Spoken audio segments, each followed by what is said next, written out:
लिखा है मनुस्मृति में चैप्टर नंबर 5 श्लोक नंबर 30 में, उसमें लिखा है कि ईश्वर ने कुछ जानवर बनाए खाने के लिए और कुछ जानवर को खा जाने के लिए।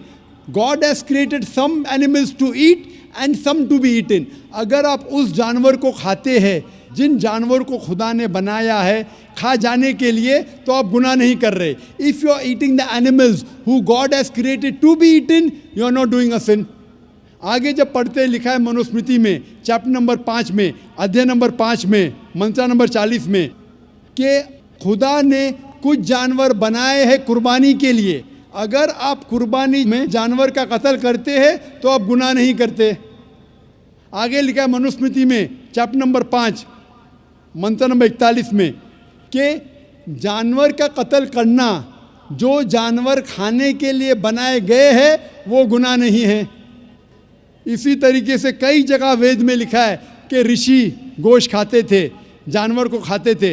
वक्त नहीं है डिटेल में बात करने का, लेकिन अगर आप महाभारत पढ़ेंगे अनुशासन पर्व चैप्टर नंबर 88, इसके अंदर युधिष्ठिर जो पांडव का एक भाई था वो पूछता है भीष्म से कि हम यज्ञ में पूजा में क्या खाना दे भगवान को, ईश्वर को, ताकि हमारे पुरखों को संतुष्ट मिले। तो भीष्म कहता है युधिष्ठिर से कि आप यज्ञ में अगर भाजी पाला देंगे तो हमारे बाप दादा 1 महीने के लिए खुश रहेंगे। अगर आप मच्छी देंगे 2 महीने के लिए, अगर आप खरगोश देंगे 3 महीने के लिए, अगर गोश्त देंगे तो 4 महीने के लिए, अगर आप बेकन देंगे तो 5 महीने के लिए, अगर परिंदे का गोश्त देंगे तो 6 महीने के लिए, अगर हिरन का गोश्त देंगे तो 7 महीने के लिए। पूरा मेन्यू है, माशाअल्लाह बड़ा मेन्यू है। उसके आगे लिखा है अगर आप गाय देंगे तो पूरे 1 साल के लिए हमारे बाप दादा संतुष्ट रहेंगे, और अगर गेंडा राइनोसरस देंगे तो 20 साल के लिए हमारे बाप दादा खुश रहेंगे। पूरा मेन्यू है। क्या चाहते हैं बोलो? मच्छी, खरगोश, क्या चाहते हैं बोलो? ये आपके ग्रंथ में लिखा है, मेरे ग्रंथ में नहीं। हमारे ग्रंथ में सब चीज़ खाने की इजाज़त नहीं, सिर्फ वो चीज़ जो हमारे लिए हलाल है। इसी तरीके से बाइबल में भी लिखा है आप गोश्त खा सकते। अक्सर धर्म की किताबों में लिखा है कि आप गोश्त खा सकते हैं। आप मेरा अगर एक डिबेट देखेंगे जिसका मौजू था is eating non vegetarian food permitted और prohibited for a human being, क्या इंसान के लिए गोश्त खाना हलाल है या हराम है? और मैंने डिबेट किया था एक जैन के साथ जिसका नाम था रश्मिबाई झवेरी। वो इंडियन वेजिटेरियन कांग्रेस का सदर था, प्रेसिडेंट था। वो दुनिया भर घूमता है बताने के लिए कि नॉनवेज हराम है, और उसने मुझे चैलेंज किया।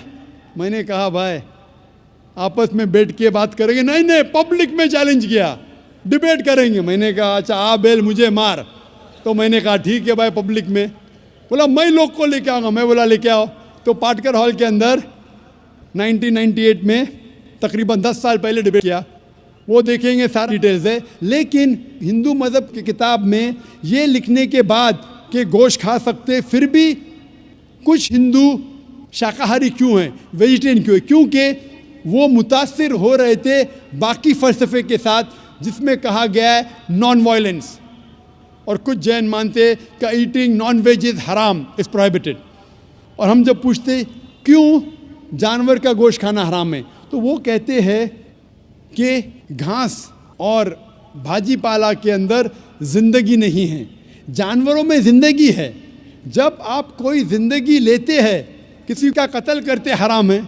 आज साइंस तरक्की करने के बाद पता चलता है कि वेजिटेबल्स में भी जान है, भाजी पाला में भी जान है। तो वो ज़रा अपनी फ़िलॉसफी को तब्दील करते। ठीक है हम जानते हैं कि वेजिटेबल्स में जान है, लेकिन वेजिटेबल्स डोंट फील पेन, वो दर्द को महसूस नहीं करते। जानवर दर्द को महसूस करते, इसीलिए वेजिटेबल्स खाना गुनाह नहीं है, जानवर को खाना गुनाह है। अभी साइंस तरक्की करने के बाद हमें पता लगता है कि वेजिटेबल्स को भी दर्द होता है, लेकिन ये दर्द इंसान को सुनाई नहीं देता। वेजिटेबल्स